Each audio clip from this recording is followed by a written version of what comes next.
લક્ષ્ય ન્યૂઝ, એક નજર, એક લક્ષ્ય. ડભોઈ તાલુકાના 17 ગામોમાં દેવ અને ઢાઢર નદી પૂરને લઈ લોકોની હાલત કફોડી બની હતી. ડભોઈ ધારાસભ્ય શૈલેષભાઈ મહેતા અસરગ્રસ્તોની વહારે આવ્યા છે. આજે ડભોઈ તાલુકાના કેલાનપુર અને ભીલાપુર ગામે તાલુકા પંચાયત અને ગ્રામ પંચાયતના સભ્યો સાથે વિસ્તારની મુલાકાત કરી. ડભોઈ પંથકના 17 જેટલા ગામો જે દેવ અને ઢાઢર નદી કાંઠે આવે છે. ઉપરવાસમાં ભારે વરસાદ વરસતા દેવ અને ઢાઢર નદીના પાણી હેઠવાસના ગામોમાં ફરી વળ્યા હતા અને લોકોને હાલાકી ભોગવવાનો સમય આવ્યો હતો. અતિવૃષ્ટિથી થયેલ નુકસાન સામે આર્થિક સહાય મળે, સાથે અસરગ્રસ્તોને 2 ટાઈમનું ભોજન સહિતની સુવિધા મળે તેનું નિરીક્ષણ કરવા હેતુ ધારાસભ્ય શૈલેષભાઈ મહેતા ડભોઈ તાલુકાના વધુ 2 ગામો ભીલાપુર અને કેલાનપુર ગામે મુલાકાત લીધી હતી. પાણી ભરાય વિસ્તારમાં રહેતા લોકોને જમવાનું સહિત વૈકલ્પિક સુવિધાઓનો ચિત્તાર મેળવ્યો હતો.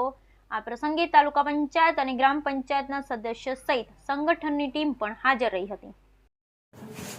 આજરોજ વડોદરા તાલુકાના કેલનપુર, હરિપુરા અને ડભોઈ તાલુકાના ભીલાપુર ગામોની મુલાકાત લીધી છે. અતિવૃષ્ટિને કારણે અહીંયા આગળ વરસાદના પાણી ગામમાં ઘૂસી ગયા હતા. અહીંયા નવી નગરી ને બધા વિસ્તારોમાં પાણીની તકલીફ ઊભી થઈ હતી. વર્ષો પછી આ ગામોમાં પાણીની આ પરિસ્થિતિ આવી હતી, એટલે અહીંયા મુલાકાતો લીધી છે. તલાટી અને સરપંચ ભેગા થઈને સર્વે પણ કરાવી રહ્યા છે અને જે કંઈ નુકસાની હશે એ સરકારમાં રજૂઆત કરીને શક્ય એટલી વધુ મદદ આ લોકોને મળી રહે એ માટેનો પ્રયત્ન કરવામાં આવશે.